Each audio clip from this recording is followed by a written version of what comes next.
In this video, review recreational uses of UAS, including safety and responsibility of using a drone, the difference between recreational flying and Part 107, and the trust test. So we're going to start at the top of the hour. My name is Maggie Schuster from the North Texas area. We'll be starting exactly at 10 o'clock today. So thank you and welcome. Appreciate it. Got some great presenters today. So I'm really excited. So welcome everyone. Just FYI, we are recording this. And if you have any questions, go ahead and put them in the chat and I will make sure that we address them. So we'll start exactly in 1 minute. It's 10 o'clock. Well, welcome. My name is Maggie Schuster, and I'm here with the Know Before You Fly Your Drone workshop. I think we're in number 13, if I remember, 12 or 13. So excited. With the North Texas Council of Governments, and if you're here, you know, the northtexasuas.com is how you access our website. But we're recording all of these workshops today. I'm real excited about the recreational pilot. We have two amazing presenters today. I'm so excited.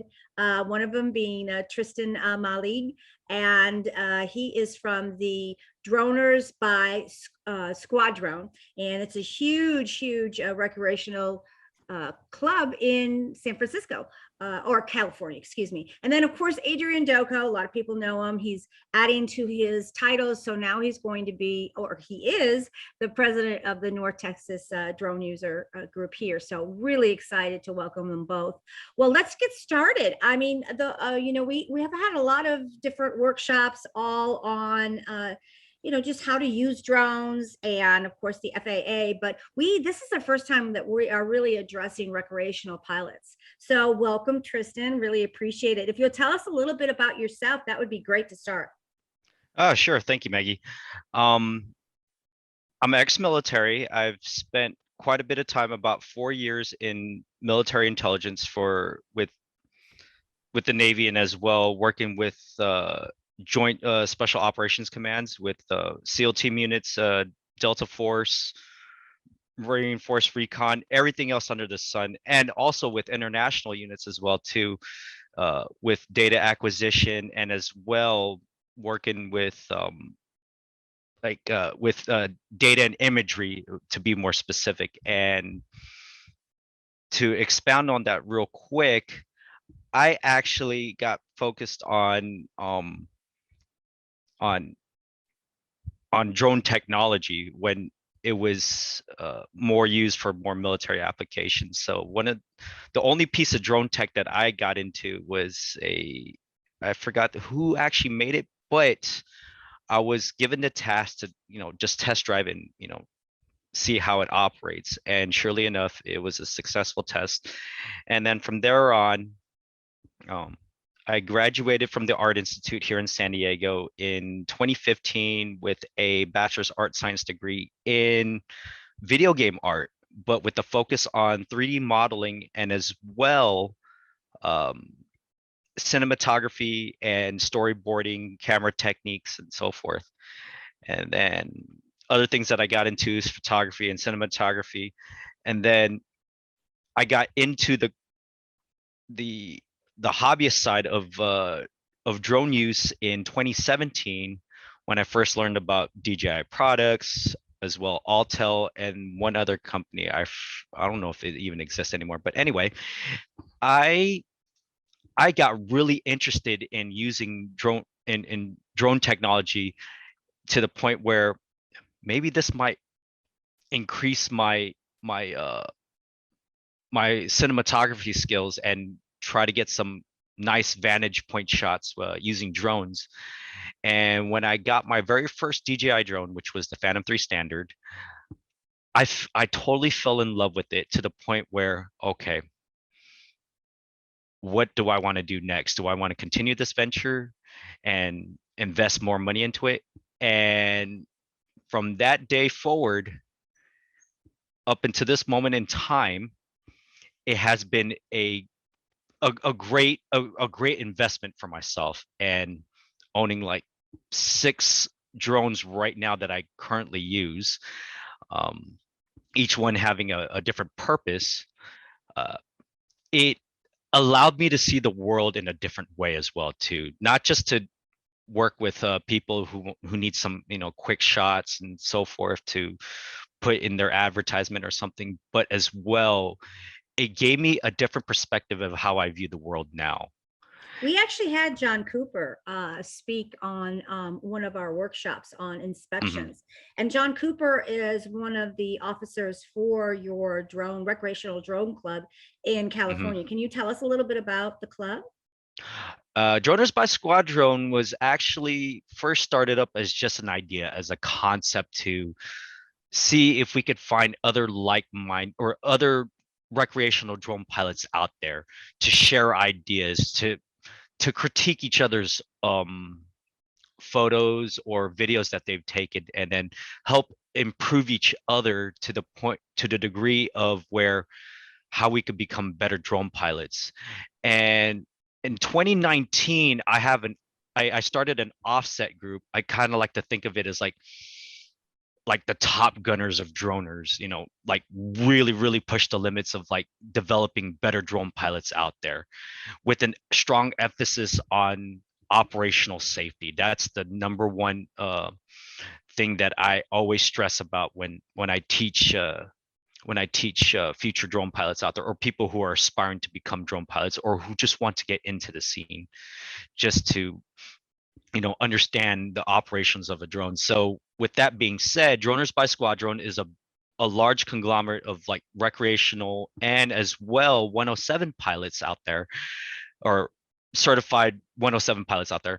And I wanted to create like a separate, like closed group of people who specialize in specified types of drone technology, FPV pilots to people who use mainstream drones like through DJI or Autel or Parrot and Nafi and so forth. And my focus on there is to teach people who want to get into the drone scene, and to give them the basic operational know-how on how to operate a drone, and then from there teach them different camera techniques, everything from like dolly zoom shots, and as well, I call it an arcing or a crescent moon shot, like when you have like a half circular shot of a subject, things Right. like that, you know, just teach teach the novice drone pilot different techniques that I learned in a camera techniques class that I took in Art Institute. Well, I know your group, and because Nettie Davis, who I do a lot Hmm. of clubhouse rooms with, and we were just at the UAV Expo. She had mentioned that you guys go out pretty much every weekend as a group and invite everyone to come out, and there's a lot of people that come up and even ask you questions. But as a recreational pilot, um, first of all, identifying who is a recreational pilot, but Hmm. also it's so important, I believe, that if you're just starting out, to seek out groups like such as your group, because it's like you said, it's people that are enthusiasts that want to encourage other people into this passion of drone, Yes. drone pilots. And it's a welcoming organization, just like the one here in the North Texas drone user group, that we try to encourage, but you learn a lot from other people, correct? Yes, we do. Um, some people that come in through Droners by Squadron are coming in with lots of flight hours and of lots of experience, and sometimes I even actually learn off from them. When I first started out, I had nobody teach me, but instead I was just self-taught. The only thing that I won't be self-taught is like the day when I, you know, go ahead and start studying for my 107, which I'm currently doing right now. But from time to time, I pick a person who's a licensed 107 pilot and pick their brain. And if I have any questions, I would ask them. But other than that, yeah. So like I said before, my my drone operating skills are like operating a drone. that's already in the bag. It's a done deal. Virtually, I could be thrown on. You could throw me any drone. Give me a minute. I'll learn it quick. Give me a day. I'll master that drone. Right. But Yeah. what we really want to focus on is, and you mentioned this about safety. So, Yes. you Yes. know, and so let's talk a little bit about that, because the difference between a 107 and recreational, really the responsibility is there's not a huge difference. I mean, when you're out there flying, whether you're flying with a 107 with a specific mission, or if you're flying as a recreational pilot, you still have the responsibility of knowing the rules and regulations and registering your drone. And so can you go a little bit into that as a recreational pilot, the responsibilities and the safety protocols? Yes. First of all, whenever somebody approaches me and asks me about like how do we get into the scene, it's easy for one person to tell the person's like, okay, what drone you would recommend for them.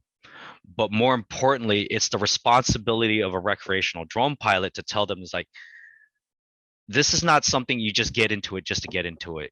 There's a big responsibility that comes along with telling someone who wants to get into the scene that the most important thing, and if they can't respect this phrase that I'm about to say right now, then they have no business even getting into it.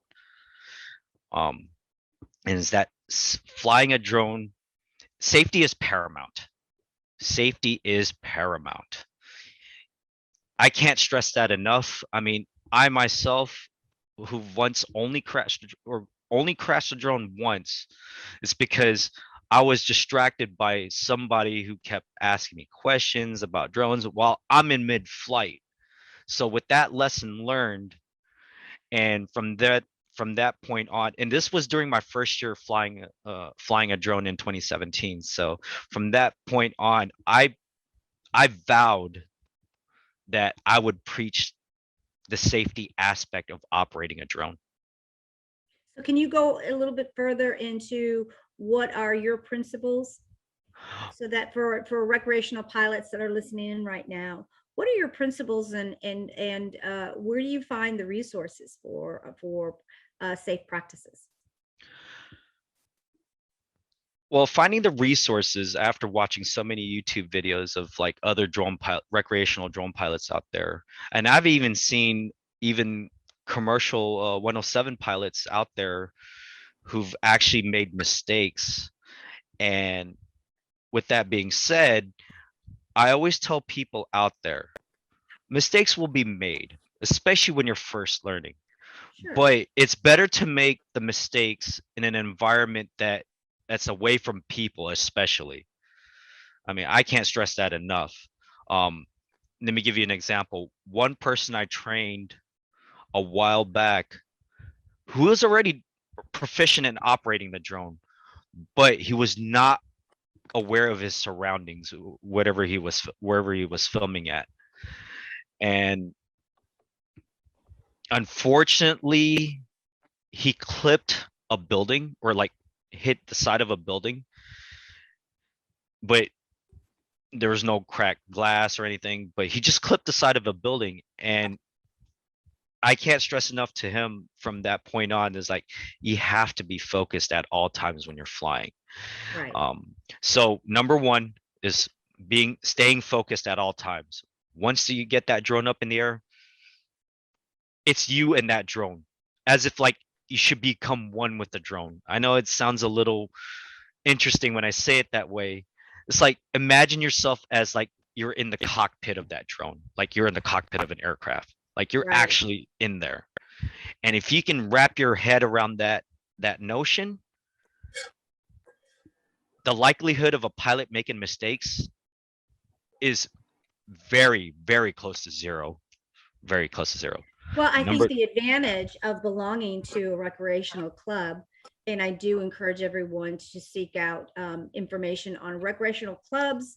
A lot of times I suggest going onto Facebook, because Facebook, they have the groups, and you can usually find a local club in your area. But AUVSI, like Adrian's chapter here, Lone Star chapter AUVSI, they're also a great resource when it comes to other pilots and fly time. And Yeah. Adrian, don't forget to mention your program for later on, specifically on flying and inviting people to come out and fly, because like you said, Tristan, it's about first of all safety, but when Right. you go out and fly in a group, a recreational group, then there's usually a visual observer too. It's always good Correct. to fly as a Yeah. partner. And if you and sometimes that's hard to find. Sometimes it's hard to get somebody to come out. So when you go out as a group, then you can trade off and say, I'll be your visual observer, and then you can switch off and be their visual observer. So that's another great way. I know you had some specifics and some points that you really wanted to make, Tristan. Do you want to share your screen and go over some of them? Sure. Before I get into that real quick, yeah. Yes. And that's how Nettie, or my drone partner Nettie, and I started out. We found each other on Facebook, and from there on, we had a couple meets, to the point where she was flying her brand new Phantom at the time, and I was all like, okay, I need to get something like that. But I learned very quickly, it's like, just like a Marine Scout sniper, a sniper never works alone. So with that being said, especially when you get into the scene, it's always great to have someone alongside with you that's going to be your visual observer. Yeah, I agree. And with that said, let me go ahead and share my screen. Great, thank you.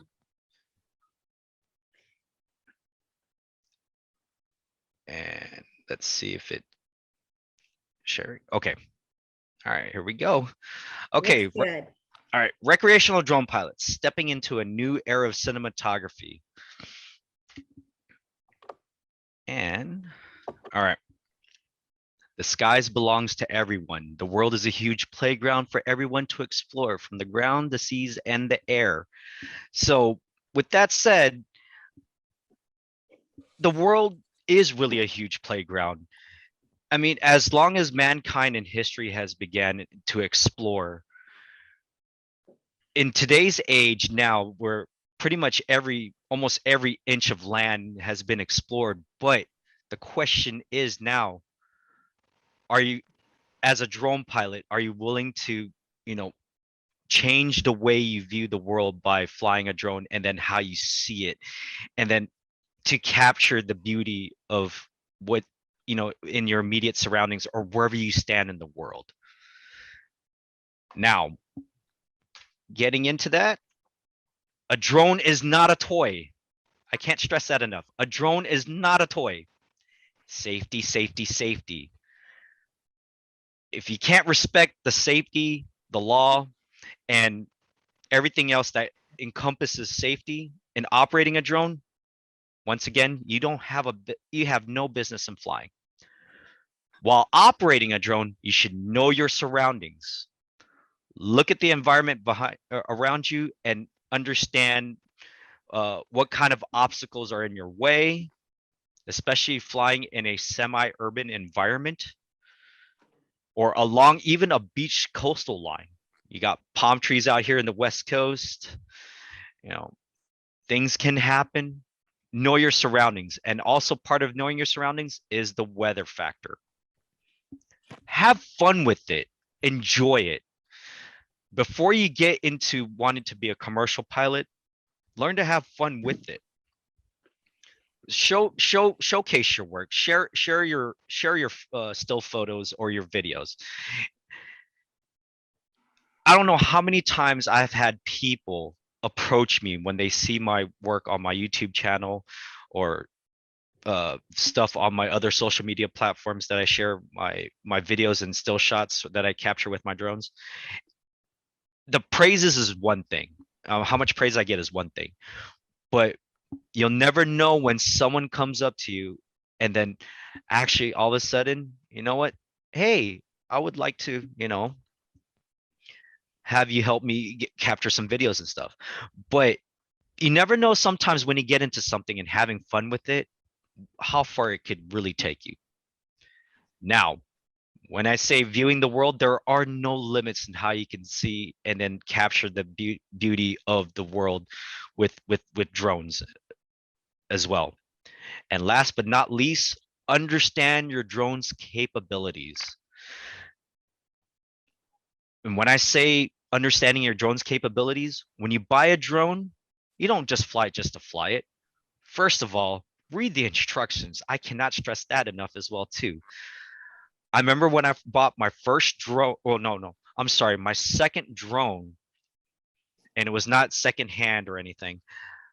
I looked up the instructions. I took a look at what it's capable of doing and what it can handle. There's a lot of factors involved, but I'm not going to get too much into detail of it. But when you buy a drone, there are certain drones out there that can handle the wind, for example, and sometimes that cannot, and then you'll be disappointed. So do some research on the product before you actually buy it. Now, I know that, specifically with the FAA, there's a lot of references to follow the guidelines of the manufacturer.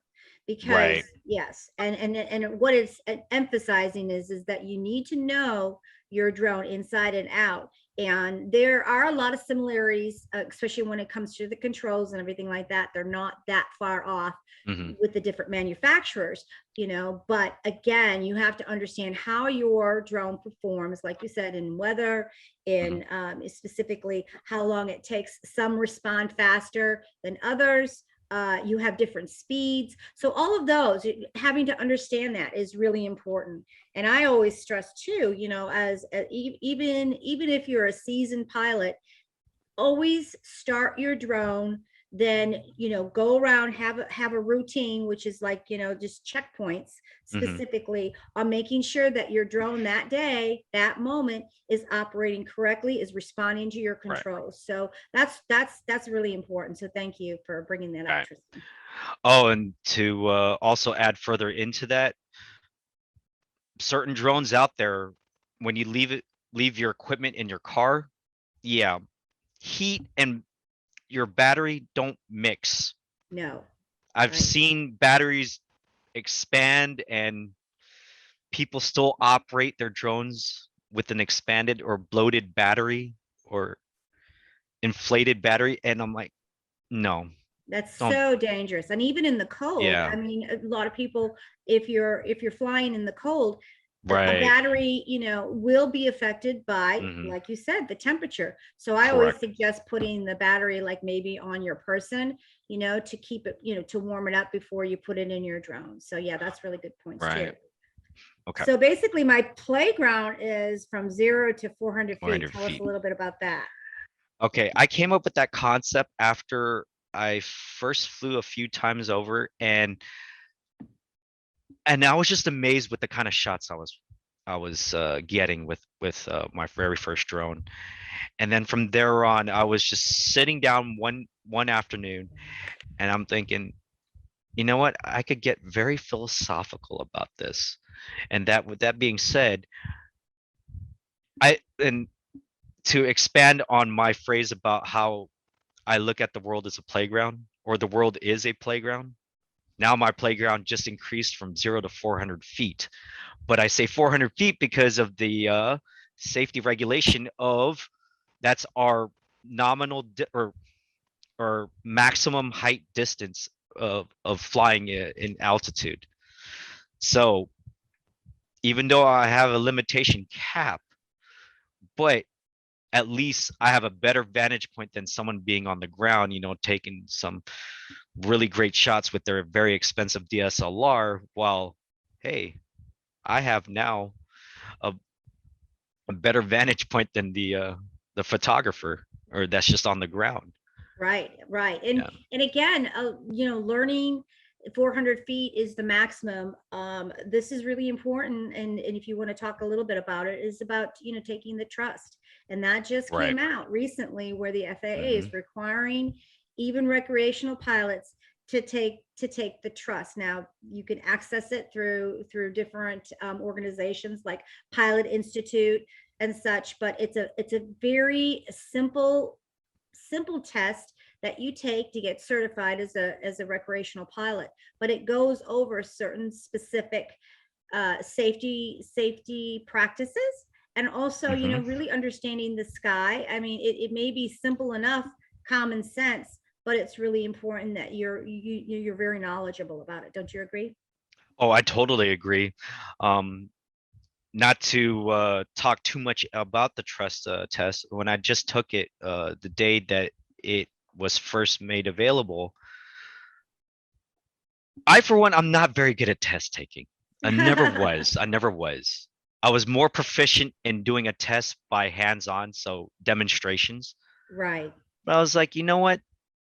I mean, as much as knowledge I've soaked in, you know, dabbling a little bit on my 107 or my study guide for the 107. And when I looked at it, I was like, wow, actually, I didn't even really need to peer into that. I mean, I'm not saying it's all common sense. If you just look at some of the basic like guidelines and features that, and that's the great thing about the trust test. When I took it, I was not expecting that, you know, you can do a quick study before you even actually take it. It's not like you just click on the link and then you jump straight into the test already. No, that's a great setup. And with that said, I mean, I didn't even have to like spend the $20 to get my study guide manual for the 107, but yeah, the trust the trust pilot testing, it was a good setup for someone who's novice and, you know, at least want to get that. They could take the time to read through the slides on the website before they can actually jump straight into the test. Right. And I know Adrian's going to go in a little bit more detail with Right. Sharon. But, you know, I think that the word test is always a little intimidating. Yes. And Yes. I actually took the trust test while I was on Clubhouse, just to show how simple it was, how simple the answers were. And it's really a fail safe, because if you do answer a wrong question, it gives you the opportunity to choose another option. So so tell us a little bit about, I know that you want to go ahead to the next slide. And I don't know, what are we going to be talking about, Trust? All right, the bottom quote, flying a drone comes with great responsibility.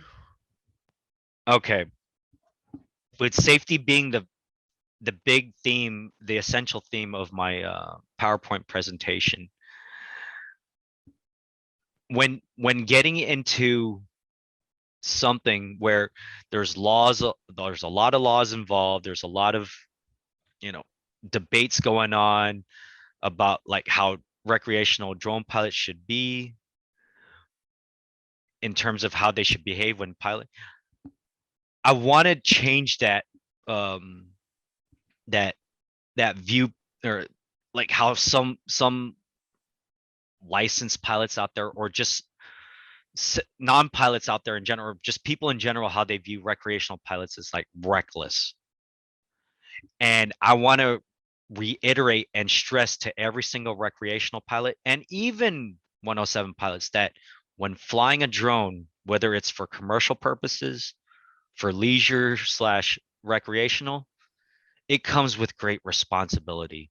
Agreed. And I think that when you say recreational, a lot of people automatically think novice or inexperienced, and that's just not the case. And that's one of the things that I really wanted you to emphasize, is about being a recreational pilot doesn't mean that you have really less responsibilities when it comes to safety in the air. Right. Okay. So with that responsibility, this is not a toy. A drone is not a toy. When you hear terms like, oh, this is more, you know, built to be like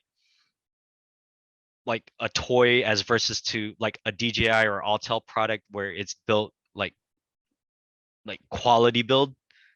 A drone is a drone is a drone is a drone is a drone is a drone is a drone. It's a piece of tech. No matter how, even if you ever go to a mall and then you see some of those toy kiosks where they sell those unicopter toys, still you can hurt somebody flying one of those things, Yeah, even right though in they the eye, fly you what know, land right. on the eye or hit yourself in the eye. Exactly. Hmm. I mean, I actually had my nephew almost lost his eye when someone who was doing a demonstration of it and well, but yeah, pretty much lost control of this RC helicopter, and it cut the side of his eye. And Yeah, it can be it really can be dangerous. yes. Hmm. And when you see drones that are you know, off the shelf, especially the inexpensive one. I mean, at this time you could get a drone for $20, you know, to start Right. off with. The Mhm. thing that I think recreational pilots need to understand is that with a drone like that, it doesn't respond as precise as like maybe off the shelf DJI, Right. because you know you I mean, I think there's about 5 feet of variances, you know, on when you're flying those drones, of it Mhm. responding and how fast and so forth. So I think that's really important to understand. Sometimes, a lot of the times, it's actually harder to fly the less expensive the drone is. And Right. so, you know, here, this is a gateway for, especially, and I wanted you to kind of address this about parents buying, you know, Christmas is coming up, right? And Right. a lot of drones are purchased at the time, especially when Junior wants, you know, wants the drone and the experience.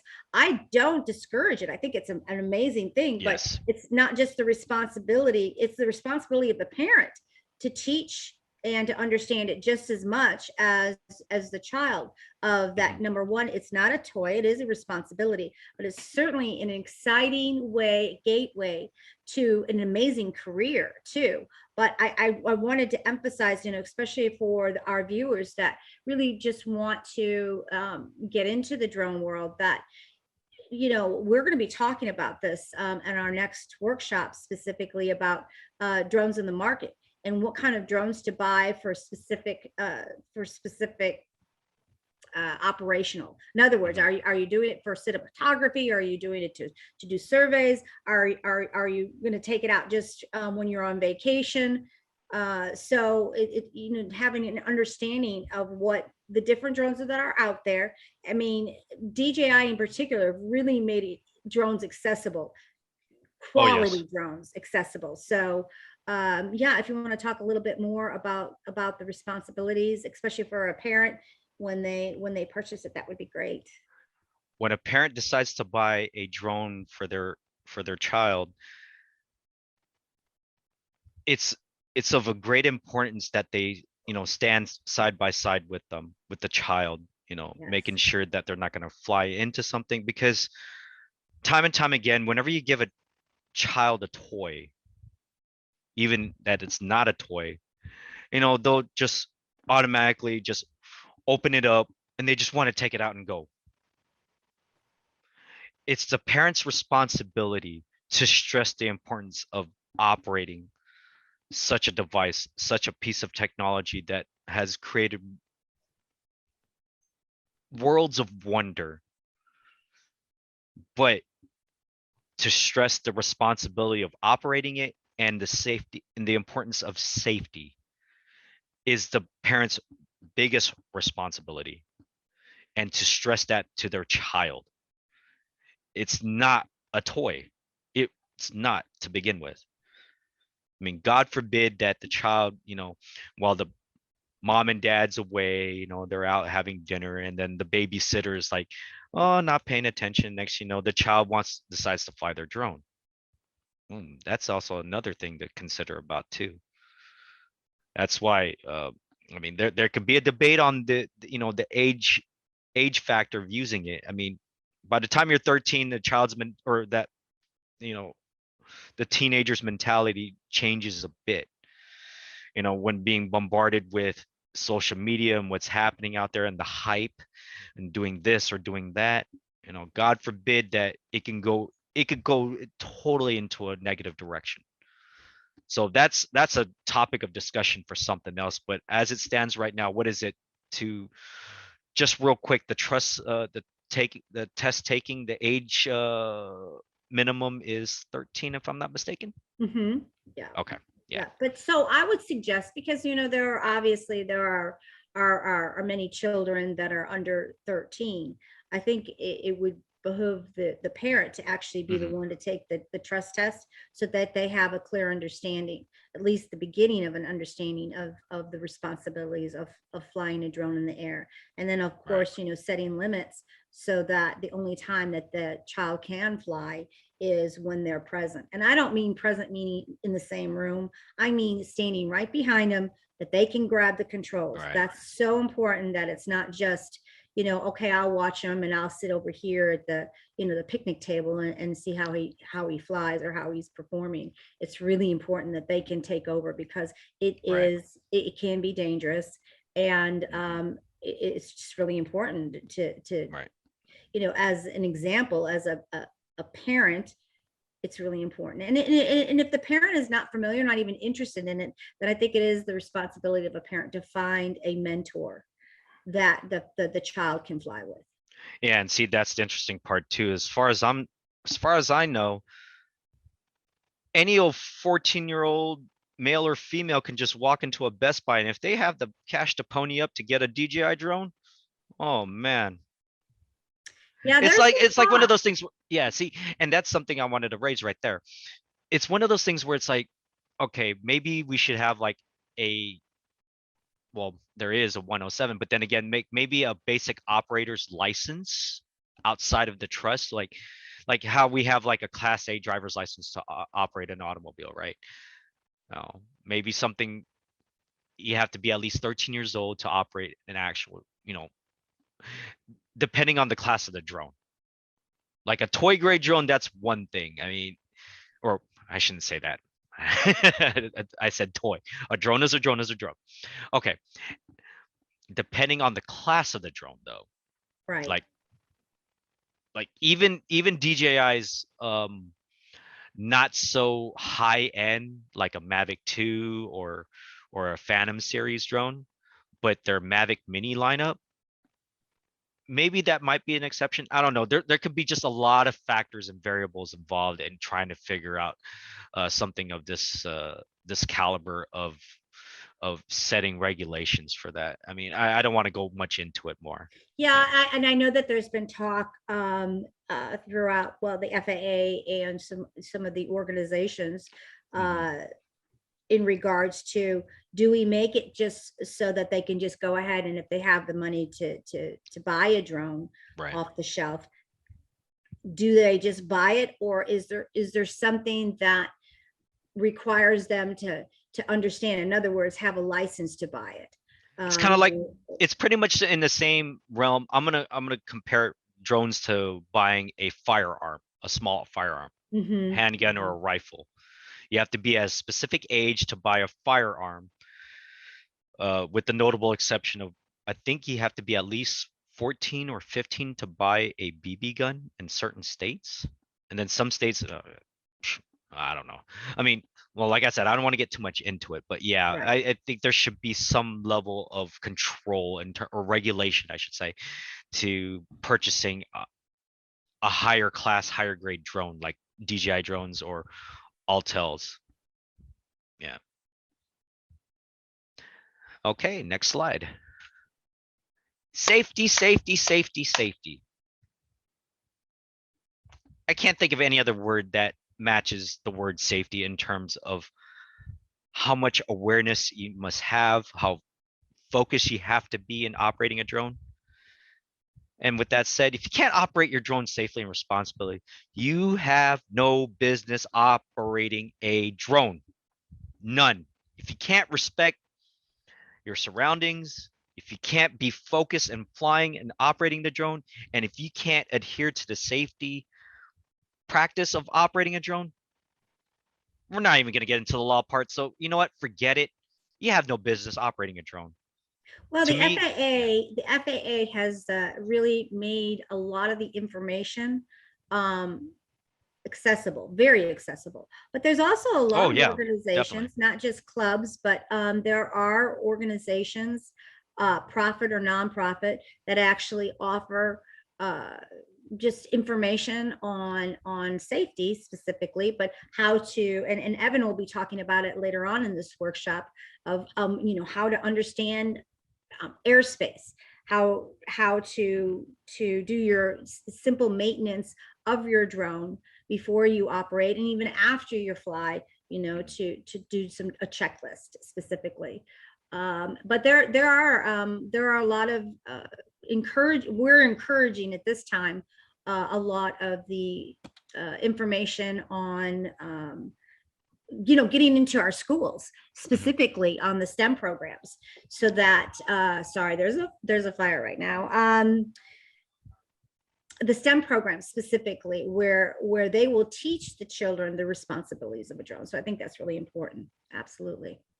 Oh, before you even have a conversation about the regulations and laws that are set by the FAA, once again, if you can't get a novice pilot to wrap the word safety in their head and then to act responsibly in operating the drone, Right. we can't even have a conversation about laws and regulations.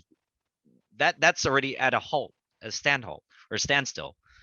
If the pilot can't respect the airspace, or not even the airspace, but respect and operating the drone responsibly and safely, then we can't even hold a conversation about talking about airspace regulations and so forth. Yeah, we can't even have you couldn't even progress into that next level. The first step is always the safety portion and operating the drone responsibly. That's the number one step before we even have a conversation about laws and regulations. Right. You know what I mean? Yeah. All right. When operating a drone, you should know your surroundings. Do some research. Check out the place that you're flying at. Look at what's the tallest. Like what I like to do when I fly, especially at a brand new spot, I always look for like the tallest things around. And then from there on, I keep that in mind as what would be my operating safe, or like minimal low altitude flying height, and then add plus to whatever to the 400 feet. Plan out your shots. How do you want to achieve those shots? And that's something encompassing in the cinematography aspect. But just basically, like when you get to a spot, when a drone pilot gets to a spot, what kind of shots are you trying to go for? And take a look at, once again, your surroundings, and then know the direction of where you want to go and how you want to do it. Kind of wrap around in your head. One idea I always like to do is just throw the drone in the air, but just only going straight up, so raising altitude, and then just do a full 360 view of your immediate surroundings, so you have an idea of what's around you. I think that would be the best way to go about doing it. And then when you start flying, especially in a brand new area that you've never flown at, the very first time you fly around, fly slow. Or if you're operating a DJI drone, flying it in a cinematic mode or tripod mode, where you're not exceeding even past 6 miles an hour. So you're just cruising around, just taking a look. At least you'll be also aware of your surroundings as well too. But as always, when you're flying a drone, stay focused and stay alert. The ears, your eyes are your best friend. Okay. Did you want to add anything to that, Maggie? You're muted. Maggie's muted. No, sorry about that. I muted myself. Okay. Yeah, no, I totally agree. You brought up one point that we hadn't mentioned before. You can actually set your altitude. So like if you are, it kind of, the drone will automatically go to that altitude to fly home. And so you want to make sure that you set the altitude over the tallest, whether it be a building or trees. So when you say be aware of your surrounding, that's one of the key elements, is being aware that what's the tallest landmark there. and Right. set your altitude there so that if there is an emergency or you're flying home, it will fly to that. Let's say you set it to 300, it'll fly all the way to the home point at 300. So it clears all of the high obstacles. So yeah, Right. that's really good. Thank you. Okay, after respecting the safety and assuming the responsibility of operating a drone and so forth, have fun with it. You'll never know what can spark your creativity, your visual creativity when flying a drone. The kind of shots that you could produce. I mean, when after understanding your drone's limitations and its capabilities, what kind of camera systems on there, from there on, and then as well, once again, flying safely, knowing your surroundings, have fun with it. I've always been taught that before I make it as like a job where I'm just getting request after request, contract after contract, getting into the drone scene, and when I first just did it as okay, I want to test the waters to see where this goes. I automatically accepted the fact that, all right, when I bought this very first piece of drone, or this piece of wonderful technology behind it, and I didn't realize like how much I can add more to my cinematography work, I got to the point where I was having fun just to fly. I mean, it will probably be the closest thing I will get to, before I even fly an actual fixed wing aircraft or a helicopter at some point, which I hope to in the near future. Real quick, so from my understanding, if you're a licensed 107, or once you become a licensed 107 pilot, it's also a great avenue if you want to pursue to getting a helicopter operator's license, if I'm not mistaken. Actually, this is the first gateway of being involved in aviation and having the credibility. Okay. And I think not even with the 107, but just getting certified through the trust. And that's one of the segments I want to Okay. go to soon. Is Adrian's going to talk a little bit about the trust and also the difference between a 107 and a recreational pilot. So I'm really looking forward to hearing his perspective. And Right. now that he has just been awarded the position as the president of the North Texas drone user group, I'm looking forward to hearing his perspective also. But from what I understand, the evolution of your experience with drones, I mean, you were in the military, you were introduced basically to drones and the technology. And then when you got out of the military, you had more of a creative aspect of what to do with drones. And then you saw, the capabilities specifically with cinematography. Right. And now, from what I understand, Tristan, is that you got into the FPV, which is the first, Yes. what is it, the FPV stand for? First person view. Okay, so basically tell us a little bit about the advancements there, because we had a guest speaker from our North Texas racing group here, and they have the FPVs. And again, a lot of them are just, are recreational. They don't have their 107. They do this as a sport, as fun.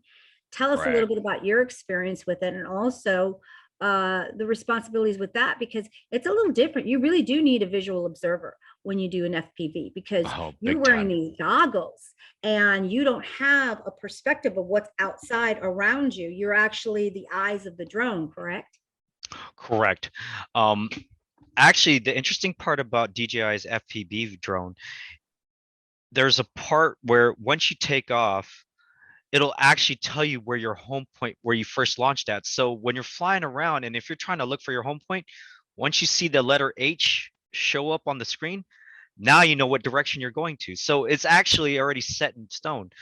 So, but it is a very important to have a visual observer when operating in like lengthy flights. But when I just use just one battery, and if I'm flying in close range, and what I consider as close range is anywhere within about 800 feet or 1,000 or 800 to 1,000 feet in radius from where I'm standing, where I took off from. I'm gonna admit I operate solo, But at the same time, though, it's always great. Like if I'm going beyond that point, that it's always great to have a visual observer just in case something may happen, or if there's some manned aircraft out there and I mean, and if I'm not aware of it. That's why the ears part comes into play, especially when you hear helicopters around and so forth. But see, now this is where DJI got really crafty about how they wanted to, stress the importance of operational safety is their ABS system. So the detection of other manned aircraft or even unmanned aircraft around too. So you're aware of what's in your surroundings. And thus far, that has helped me immensely. Right. Um, Well, I think with FPV, you have to be just like any drone, you have to be aware of what's in the air, but also what's mhm, on the ground. Because right. depending on where you're flying, even if you're flying 800 feet away, if you're in a park and there's a lot of people in Mhm, that park and they come up and start talking to you, could you imagine somebody tapping you on the shoulder and you're totally alone? If you have that visual observer, they right. kind of keep you in a protective bubble where somebody can't approach you while you're actually operating the drone. And again, Right. there's other things in on the ground that all of a sudden can affect your Right. performance. So I think that's very important. Well, do you want to go ahead and end your presentation with a takeaway? Okay. All Let me right. think. Safety. Yeah, I was gonna actually about to say that. All right. So with that said, safety is paramount. Safety, flying your drone safely is a very important. It's very important. Flying responsibly, can't stress that enough. It's very important that you take drone flying very seriously, Right. but also as well to have fun with it. Now, my personal experience in terms of like when I fly drones is that, like I said earlier, I have multiple drones, at least six. I call them my six primary drones that I like to fly. And it's like an artist having different paintbrushes. You have your big fat brushes, you have your little fine point brushes. Those six drones have a different purpose. The FPV drone, for example, if I want those high, smooth cinematics, fast paced shots, I go with that. If I want to capture whatever it is I'm trying to capture with the best camera unit that I have, then my Air 2S. I'd like to get a Phantom 4 V2 at some point. Hint, hint. But other than that, um, my my Mavic Mini, I like to fly for close range and then get really tied up shots that some of my larger drone platforms I won't be able to get with. But overall, it's all about the safety, safety, safety, safety, and then having fun. Well, I With that really said, appreciate it. Yes. thank you very much. If there's any questions, thank you so much for your time and having the Mhm. perspective of a recreational pilot. Yeah. Is there any other questions from the audience? Tristan has to leave early, so I wanted to make sure if there was any information. Tristan, how do we get a hold of you if we want more information? I don't know if anybody is able to look at the because I remember you told me earlier to put down my contact info and then Right, through the my chat. group right, if that's open to everybody, that like to the audience as well It to view. is. It is. So if you'll put that in the chat, people can It's reach already out. done. It was done a Great. while back. Yeah, so if they could Fantastic. scroll up through the chat again, it has my email address. So if you want to contact me directly, you can go through that. Or if you have a Facebook account, then you could send a request to join my private group, Velfar Drone Squadron, and I teach people there how to operate drones safely and as well to get advanced flying techniques or advanced flying camera techniques. So getting those cinematic shots instead of using the automated intelligent flight modes that DJI has implemented in their systems as well. And other than that, yeah, that's it. Well, thank you. I really appreciate it. Just so everyone know, there is a survey on our chat. We're going to be sending it out to your email when you registered for the actual workshop. Please fill that out so that we know that, you know, we can cover information. If you're specifically looking for us to present a certain title or subject, then we know that there's a need for it. So we really appreciate that. And going to our next segment, I am so excited because again, we have another recreational drone group with Adrian Doko.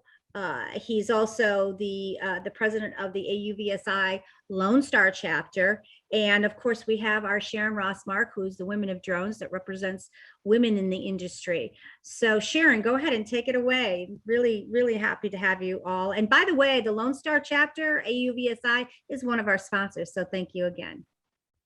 Well, thank you, Maggie. And can you hear me okay? Yeah, we can hear you great. Great. Well, good morning, everyone. And thanks for the introduction.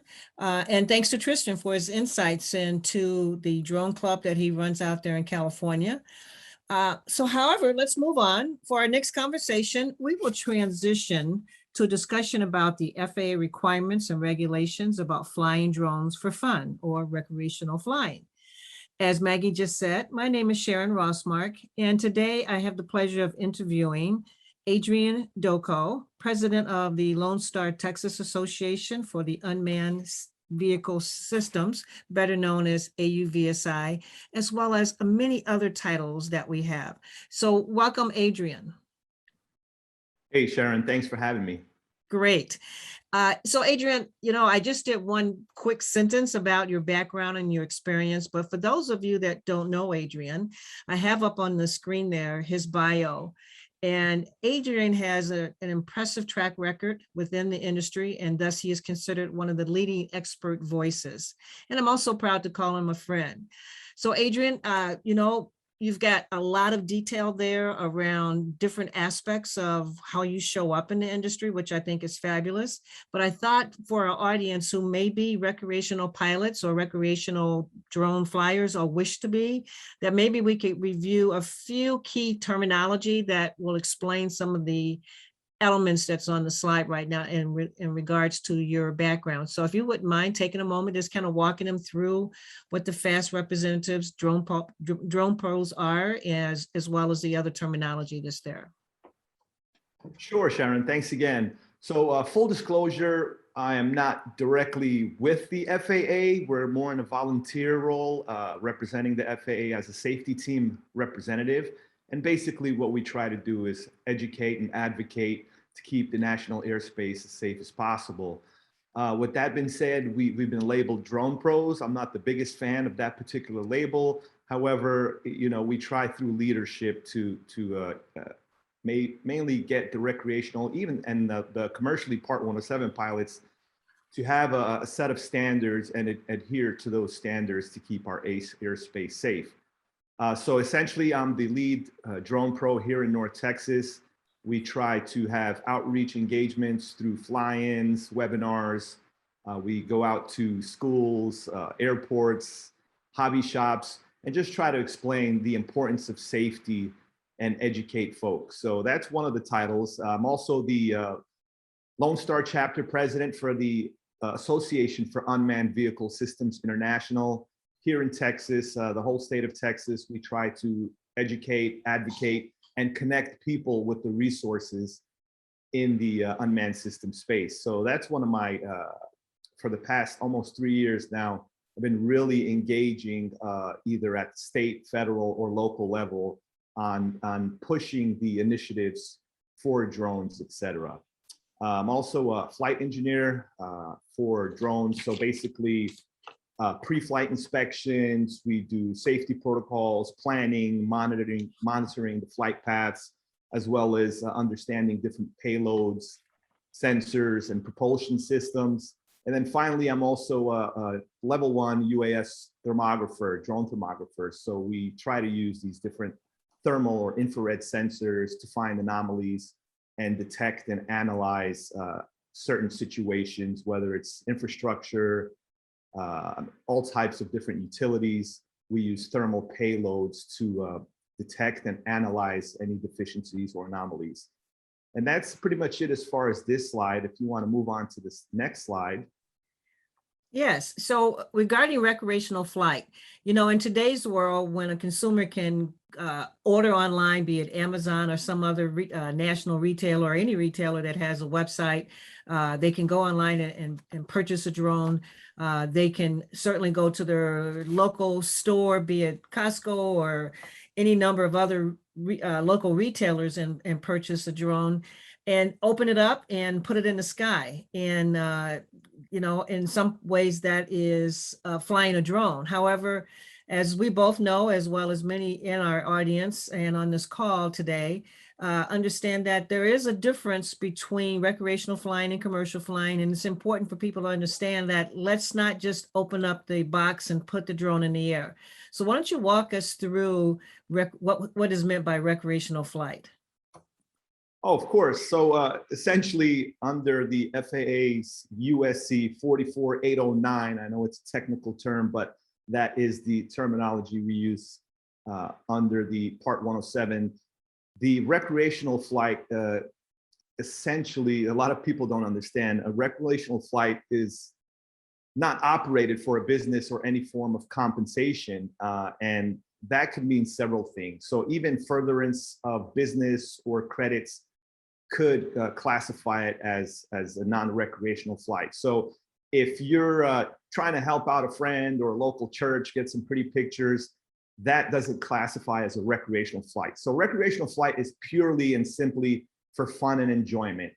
And that's a lot of people misconceive, well, I'll just fly this under recreational, but even the recreational flight falls under a Part 107 ruling. So essentially the FAA created the trust test, the recreational UAS safety test, to have some sort of risk mitigation where people would actually understand the basics.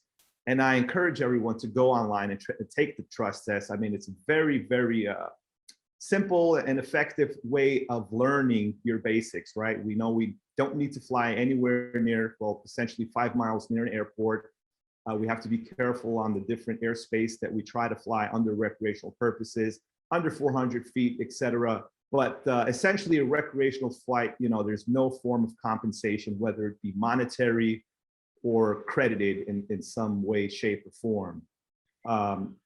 In fact, if you don't mind, let me just interrupt there. I think that is an important point, and that's the reason why it's in red, that we emphasize no form of compensation. And most people think of compensation as having a financial exchange. But we actually, on the next slide, have some examples where you actually may be thinking that you're helping someone out as a favor, but it is technically a form of compensation. And so if you wouldn't mind just kind of walking us through an example or two, and as well as review the whole issue around goodwill, where you're thinking just helping out a nonprofit may be okay or acceptable as recreational flying. Yeah, great point, Sharon. Unfortunately, you know, the FAA is not trying to stop your party or ruin your fun. There's a reason that these rules are in place, and safety, like we said earlier. But you know, we have to understand when we speak of safety, we're technically speaking of a life and death situation where we can ground an aircraft in some instances, or cause bodily damage or injure, you know, a crowd of people. So you know, when a friend tells you, hey, let's take some photos of this building I'm trying to sell, and he's not going to pay for it, the end game is still there's going to be some sort of monetary gain or some furtherance of business of sorts. So that falls under Part 107, a commercial operation. So be very careful. You know, the FAA is not trying to crack, well, I don't want to say crack down, but we're just here trying to better understand or teach people on the right way to do things, because there's a huge public perception piece to the drone space. You know, we've been stigmatized by Hollywood and the news that drones are bad, you know, and we want to change that. And by implicating these the trust test and educating people and advocating for safety, I think that's the best way to achieve our goal of keeping the national airspace as safe as possible. Absolutely. And, you know, the one example, the last one on the page, when you just think you're helping out a nonprofit, maybe it's your kid's school or an organization that you're passionate about and you do volunteer work and you think, oh, okay, well, I'll just help them out by taking some aerial photos or video of a program or of a coastline or something. That is considered compensation. And so again, safety, safety, safety, but we want people to understand that unless you're flying strictly for fun, your own fun, it is considered compensation. And so with that, you know, the FAA has specific rules for recreational flyers. And so the next few slides will cover that. So Adrian, please take a few minutes and cover these bullets for us. Yeah, so the first one, obviously, any furtherance of business or indirect compensation is definitely not allowed. You need to get your Part 107. And I want to encourage people, a lot of people are intimidated by the Part 107 certification. It's not that difficult. It can be achieved. You know, people always get discouraged because it can be arduous to understand the airspace and read, airspace maps or space charts. It's not that difficult. If you can dedicate a week of your time, a couple hours a day, you can achieve the Part 107 certification. But you need to follow the safety guidelines. You know, the FAA recognized community-based organizations, what really hasn't been defined yet, but there will be parks, the FRIAs,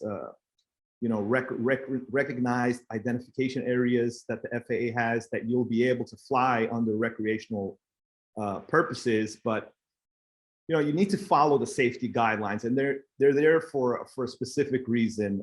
So yeah, let's go ahead and move on to the next slide. Yes. You definitely want to keep your drone within visual line of sight. I can't tell you how many times this is really disheartening to see people without understanding the dynamics of flight. You know, depth perception is a thing. You may think your drone is somewhere when, you know, you're flying in front of it, but it could be completely somewhere else. So specifically, keep your drone within your line of sight. That's the best safety measure you have to, you know, prevent a fatal accident or crashing into a building or whatever it may be. So definitely keep it within line of sight. And then we also, you know what, on that point, before you move on, I think it's important maybe to just briefly touch upon what's meant by line of sight in terms of the visual part. As in unaided. So basically, yes, if you wear corrective lenses or glasses, then that's fine. But when you talk about other means of visual line of sight, if you just can touch upon that briefly. Sure, yeah. So a lot of the FPV drone pilots don't have a line of sight, even though they have a digital feed. So you cannot have binoculars or any digital feed to find, you know, where your drone is. It has to be either through your eyeballs or corrective lenses. So you definitely want to keep it in sight at all times. Right. And then when we talk about a visual observer, just speak briefly about having a visual observer and what their role is in the process of flying a drone.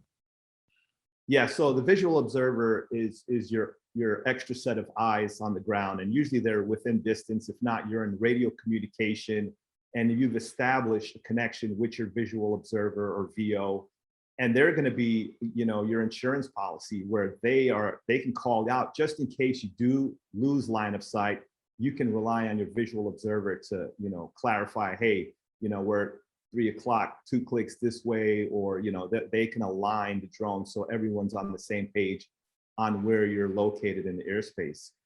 Yeah, and thanks for sharing that, because, you know, you're a pilot, I'm a pilot, and it is so tempting to look down at your screen, but then when you look up, you think, oh, it's in the exact same place it was momentarily a minute ago, and it's not. And that's where a visual observer can be helpful, or just even that slight movement of your eyeballs from the screen up to the sky for that momentary look. You'll lose your drone. It's very easy. You know, if nothing else, maybe the sun is in your eyes, any number of factors. So let's go on to the next one. Yeah, absolutely. So the next one is definitely crucial. You definitely want to fly under 400 feet AGL. So you can't, you know, there's a reason that rule's in place, because manned aviation, you know, there's, I think, a 100 feet buffer, but 500 feet and above is usually where your choppers, your medevacs, things of that nature are occupying. So keep it under 400 and be aware of where you're flying. So you want to stay away from your the B, C, D, and E air class. That's Bravo, Charlie, Delta, and Echo. And you can use Lance or the drone zone to kind of configure what type of airspace. So there's apps out there like Aloft, Open Skies by Google. Before You Fly is one that FAA created specifically to understand what type of airspace you're operating in. And these are all free apps. All these resources have been made available by the FAA so you can better understand the flight dynamics of where you're flying. Yeah, and I think it's important again to emphasize that these are free. So please take the time to download whichever app of choice you prefer. But it's better to have it than to not have it, so you know exactly that you're following the rules. And if any of this sounds Greek to you, as he just said, the different classes of airspace, that's why it's important to take the trust. But he's going to come back to the trust here in a few minutes. So let's go to the last bullet on this page. Yeah, so again, fly under 400 feet, even in uncontrolled airspace, which is Class G or Gulf or general airspace, as we like to call it. You know, classes of airspace, flying restrictions can be found on those apps that I mentioned Before You Fly. But regardless of where you're flying, even if it's uncontrolled, you have to understand that these are not toys. Mistakes can happen, and 9 out of 10 times it's pilot error and not understanding the rules and regulations. So thank you for bringing that up, Sharon. Absolutely. And then we have a few more rules. Next page. Yeah, so this is fairly new, as Maggie mentioned earlier, the trust test. So it's an initial form of getting into, and the first thing that I definitely want to mention before I forget is this is the easiest way to get into aviation. You know, essentially it costs you 15 to 20,000 to get a pilot's or Part 61 certification. And now with $150, you can become a certificated remote pilot. So I encourage everyone to take the Part 107 test, but before you get there, you definitely want to get the trust test. So this is going to give us credibility for recreational flyers. If you're ever approached by public safety or an FAA official, well, now you have some sort of certificate that you can prove that you're proficient in flying at a recreational level for fun and enjoyment. So the trust test is administered by several dozen entities. If you want to, you can go onto Google and search for trust test facilities. And this is free. There's no reason why you should be paying for this. So don't get lured by different websites trying to charge. This should be a free resource for you. And I would highly recommend you get the trust test. Absolutely. And then the next item talks about registration and mark. Let's talk in detail about that. Can you share with our audience some insights into that process? Yeah, so you always want to carry some form of documentation if you're ever approached by public safety, law enforcement, FAA officials. And as far as the trust test, you also are going to need to register your drone. So I have everything in my little lanyard here. I have my Part 107, my trust test, all the aircraft that are registered through the FAA drone zone, always on me at all times, because you want to make sure that you have whatever information might be required or you have to present to prove that you're supposed to be there. You don't want to be operating nefariously and not have any documentation, because that sets off all types of red flags. So I would highly recommend just make a printout. And the PDF version or the digital version is not going to cut it most of the times. It's always great to have a paper copy, because you might be operating in some spaces that are cell denied or you don't have internet. So always keep a hard copy with you if possible. Smart tip. And then the next one about operating your drone in a dangerous manner. What's an example? Well, you know, aggressive patterns or flights, you know, you really want to control, because a lot of these people, a lot of the recreationalists don't understand the dynamics of battery, your battery performance. It changes drastically when you're constantly being aggressive on the sticks. You know, you need to have smooth and fluid motions. You also need to stay away from any drugs or alcohol, you know, before you're operating your drone. That's an obvious one. And just be aware of your surrounding airspace. Don't fly next to, you know, schools or prisons, or, you know, these things are common sense items, but, you know, just be aware of where your flight path is going to be pre-planned, and understand the dynamics of that neighborhood, or, you know, flight over people obviously is not a good idea. And, you know, just use common sense, obviously. Right. And as Tristan mentioned earlier, there have been people who've had numerous injuries. I think he talked about his brother or someone that he knows whose eye was sliced or cut because of a drone. People need to understand that when those propellers are spinning, they're like a weapon. They can definitely injure. Yeah, we know of an incident about 8 years ago when someone was actually decapitated by a larger drone. It was a helicopter drone. And yeah, it's scary. So you have to, we can't stress safety enough, because all it takes is 1 or 2 incidents like these, and it could really shed some damaging light to our industry. I think Tristan said it well: safety, safety, safety, and safety. You can't get enough of it in there. So let's talk a little bit about the trust test. Yeah, the cool thing about the trust test is, first of all, it's free. Anyone can take it.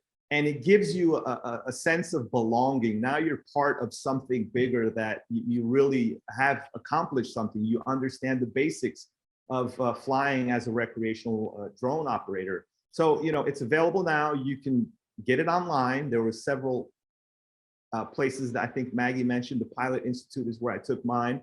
And it's definitely free. And there's no age limit. So my daughter is 7 years old, and we've taken it together and we fly together. So I want to encourage everyone. This is super simple. You couldn't fail if you wanted to.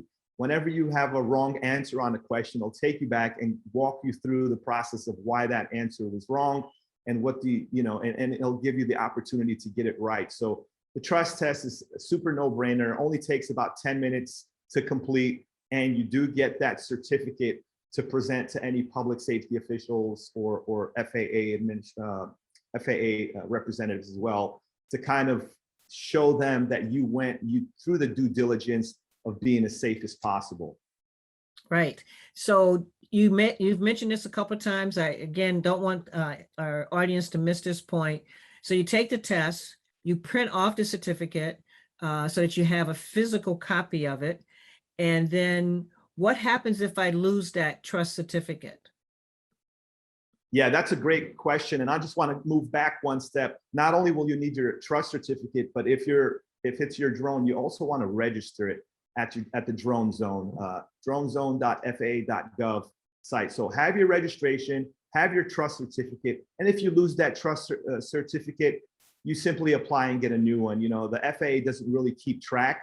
There's a token that's involved. And once you take that test, your information is scrubbed from any database. Well, it never gets on any database, but you know, they don't keep track of trust test certificates like they do for Part 107 certifications. So you'd have to reapply, Sharon. Right.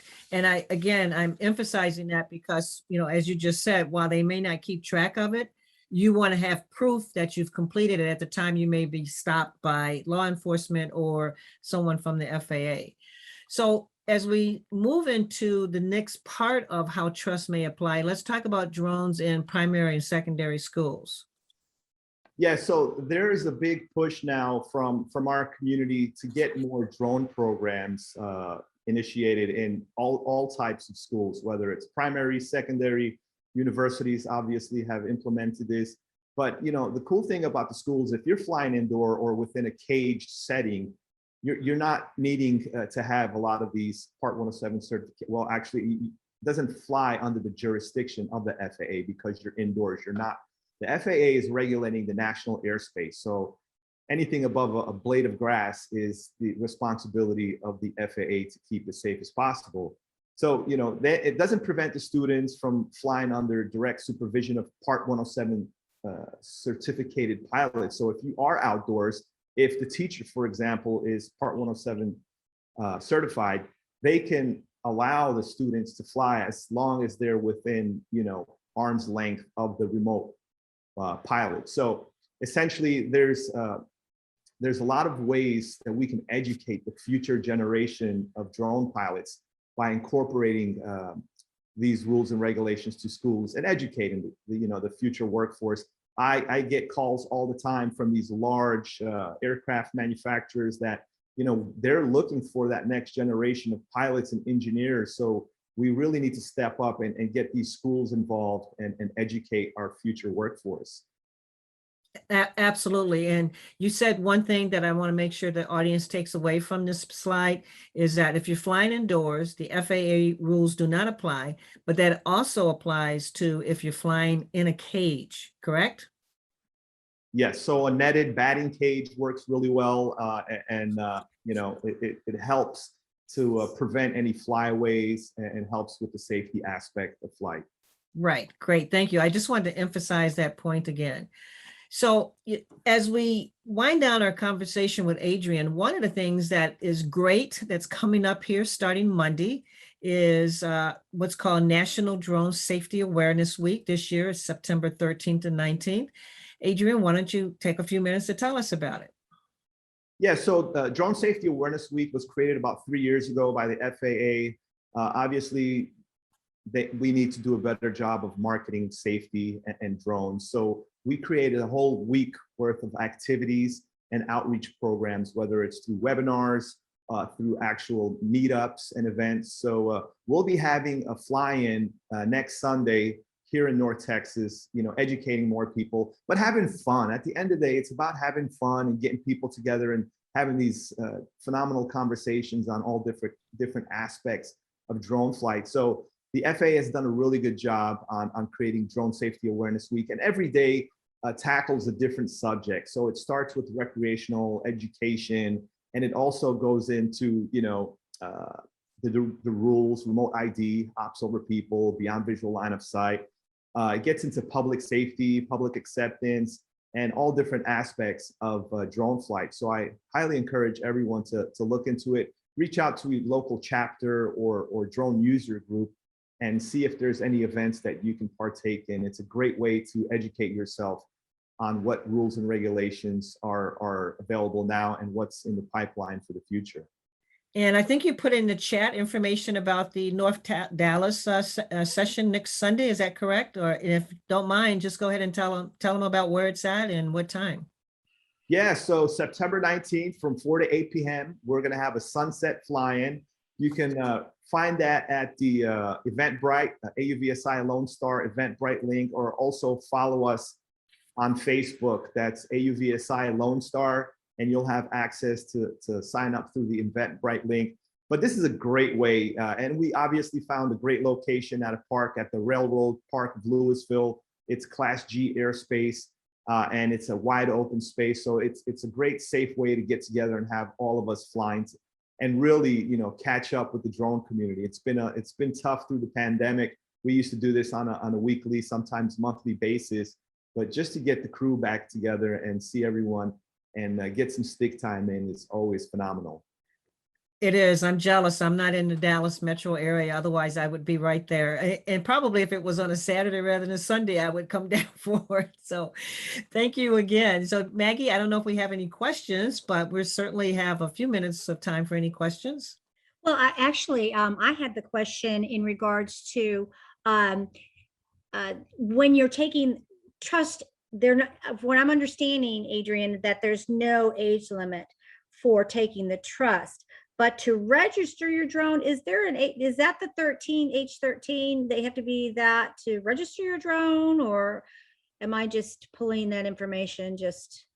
Yeah, well, it's going to be a little more difficult to register the drone versus the trust test. So we encourage the parents, depending on what age the child is, but the parents can register the drone on their behalf as well. The trust is open for everyone. I know of kids as young as 6 years old that are flying with their parents, whether it's a fixed wing airplane or a drone, a multi-rotor drone. So we didn't want to limit it to the age. We really want to encourage the younger generation to get involved. Right. I know that there's a difference between a 107. To register your drone, you have to register each one separately. But with the trust, you can register all your drones all at one time. Is that correct? Yeah, that's absolutely correct. And let's just explain a little bit the difference between the trust test or the recreational test and the Part 107. So if you can imagine, similar to driving, your trust test is essentially like a permit. So you do have a way to fly, but it's kind of limited, whereas your Part 107 is going to be your driver license. So you start with the trust test and don't be intimidated. The Part 107 isn't that difficult. And once you get it, you feel a certain accomplishment that really propels your future in the drone space. Yeah, I totally agree. And there's so many resources on the internet in regards to free information to take the 107. And then of course there's like the Pilot Institute or the GLIME that we had. That was in December of 2020. So anyone that's viewing this, if they want information, just go onto our northtexasuas.com, look at the workshop on preparing for your 107. Paul Duty gives us a great information on how to study for the 107. So I totally agree with you. Don't be intimidated. When I took it, I had no aviation experience whatsoever. I studied for about a week, 2 weeks, and that's probably the shortest you can, and passed by the skin of my nose, but I did pass. Anyway, yeah, that's great information. I really appreciate it. And I love the fact that you guys are, again, starting to have programs outside so that we can meet up and fly. I mean, that's so important. And even though, yes, you know, the Lone Star chapter here is organizing, but I know a lot of the AUVSI and the drone clubs and the drone groups all have their little events or programs so that you can go out and meet up with these people. And I can't emphasize enough, the best way of looking for me was getting onto Facebook, looking at the groups, and you'll see the groups listed in your area. And it's really important. I mean, you know, to like-minded people to go out and to fly, because you have that understanding of, you know, well, you know, everyone's talking about it on this workshop about safety, safety, safety. But until you're out there and really understand, oh, you know, watching maybe as an example, a mentor, you know, seeing what he has on his checklist. You know, just before he even gets that drone up in the air, there's a checklist of exactly what he needs to do to make sure his drone is operating correctly. And also being aware of, like you said, of the outside environments, and also what's inside, you know, whether you are, you know, drugs and alcohol, but maybe you had a really rough night. And you're tired. That's another, you know, that's another concern. You know, you want to be able to fly, because it's multitasking, really. I mean, it's flying a drone, being aware of your environment, being aware of your weather, being aware of the pedestrians or whatever activity is out and around. So you give such a great perspective of that. I really appreciate and admire all the things that you do, especially as a fast volunteer. I want to emphasize that you have done so much for our community here, just because you're a representative of the UAS, which is unmanned aerial systems. But you do this as a volunteer, and I really commend you for that. So thank you so much. Yeah, you bet. And I want to encourage everyone else, you know, we need more representation. We need more women. We need more diversity to kind of help out. And the FAA is always looking for more representation from the drone community. And on one last thought before we end, you know, I'm always learning about safety. Safety is not a destination, it's a journey. You constantly grow and learn more. So you learn every day in this community. So I want to encourage everyone, get involved. I mean, it's such a beautiful career to be a part of. And just remember, you know, like the FAA administrator, Steve Dixon, said, safety is not a destination, it's a journey. We get there slowly but surely, but we're never really there. So stay safe and fly safe. Thank you. Yeah, you're welcome. And I appreciate that you mentioned diversity, because Sharon, I really, as a women in drones representative myself, as you being the president, you have put together a survey on diversity for the very first time when it comes to AUV. So could you go a little bit into detail with that? Absolutely. And thanks, Maggie, for the opportunity to give a shout out, because the survey is still open until next Friday, as a matter of fact, close of business next Friday. And so as what Adrian just positioned for us, and what we talked about earlier, is that the aviation industry is rapidly approaching a critical stage of talent shortage, particularly for engineers and pilots. And also, as was stated earlier, is that the UAS sector of the industry is really a great way, a low barrier entry into aviation, simply because you have to learn and understand Part 107 just as a starting point from the commercial side of becoming a commercial pilot. And so one of the things, though, was that we needed a fact base to understand where is the industry currently. And so what we did is we partnered with two other companies, P3T Tech Consulting, as well as DNC out of Canada. And we put together a very comprehensive survey that allows the industry companies here in the United States, we're starting strictly with the United States for our first time out, to get a baseline of what does the industry look like from a diversity standpoint, as well as what do they need, because that talent pool is going to be requiring, in order to grow the talent pool, we've got to have an outreach to inspire more diverse talent to come to the industry. And again, not only is it just the UAS industry, it's all of the aviation / aerospace career fields that are in need of engineers and pilots and so forth, that expertise and knowledge. So our first survey is targeted for the UAS, AAM sectors. And I put the link in the chat that you can go out until next Friday, close of business next Friday, to take the survey. As of a couple of weeks ago, we had well over 1,200 responses. In fact, we only extended the date because we said, let's go for broke. We thought that if we could get 1,500 would be awesome. And 2,000 would be just an absolutely incredible one for our first time out. But again, we'll have a baseline, and then that way moving forward, we'll know what's needed. We'll know what industry wants for support. And we want to help provide this opportunity to grow a diverse talent pool for the industry. Yeah, and I'm really looking forward to you sharing your findings. I'm hoping to make an announcement. I was telling Sharon, I hope that we can at least announce your findings either in November or December workshop, because I think that that's key. And with all the numerous studies, they show that diversity as a team member, having the different perspectives, the different backgrounds, only makes your team stronger. So I think it's really important that we emphasize that, and to make sure that everyone is represented on in this UAS. Yeah, and not only does it make teams stronger, it's been proven that more diverse companies have better profit margins and stronger bottom line. So well, there you go, the bottom line. Yes, right, exactly. At the end of the day, it's about the economics also. I hate to jump a little bit. I hate to jump a little bit backwards, but Adrian, one of the things that I think a lot of people, as a recreational pilot, they don't know where to fly. And, you know, this is their first time at it, so they're unfamiliar with how to get to the airspace.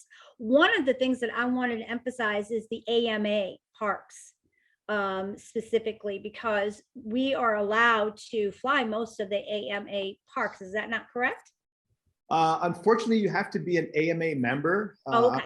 I don't know what their dues are, but you know, a lot of these parks are in controlled airspace. So be careful when you're, you know, make sure you understand the rules and regulations for the AMA parks. But, you know, I would recommend just understanding your airspace wherever you live, and find one dedicated spot, preferably a wide open space like a park or over a large body of water. As long as you're in Class G airspace, there shouldn't be any issues with you flying as a recreational flyer.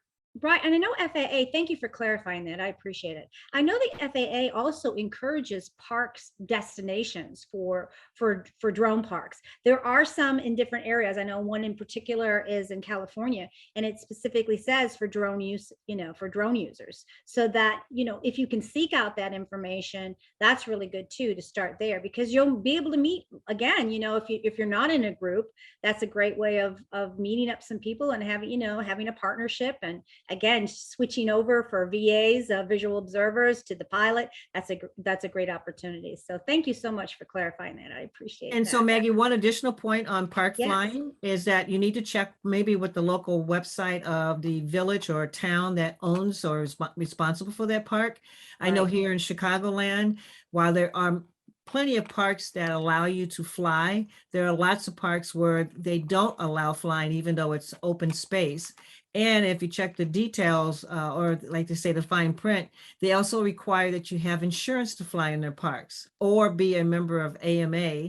And so even if you're not a member of AMA, maybe you could fly in there, but then you got to have a certain type of insurance and name that park or the park owner, the village owner, however it's worded, as an additional insured. So Yeah, I think that that's really a good point, Sharon. So if somebody's watching, what kind of insurance do I need? Where do I find this insurance? Do you have a couple tips? Yeah, so absolutely. So first of all, you need to start off with whether or not you have liability insurance that would cover it. Many homeowner policies may or may not. And I say that because many policies have an aviation exclusion.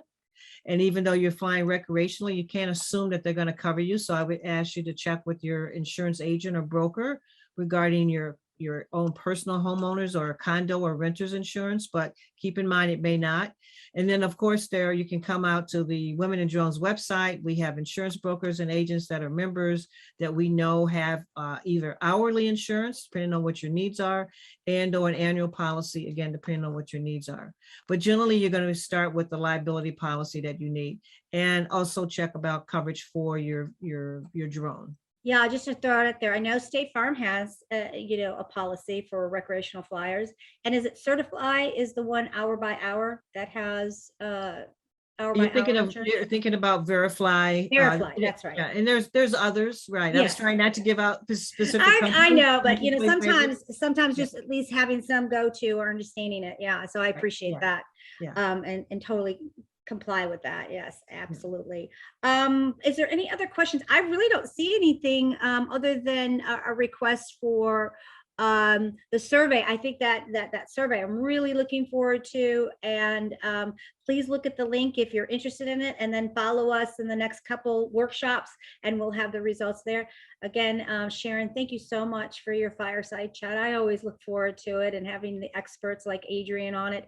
Adrian, again, you've been amazing as a mentor for so many people out there, and a great example this last week we were all at the UAV commercial drone expo, and that was in Vegas, and we saw so many exhibitors there talking about home deliveries, and they're really honing in on the surveying and the LiDAR and the photogrammetry, and also Presert, which is the first responders. There's a lot of different platforms there that are supporting first responders. So I'm looking forward to getting more information and following. So again, I really appreciate it.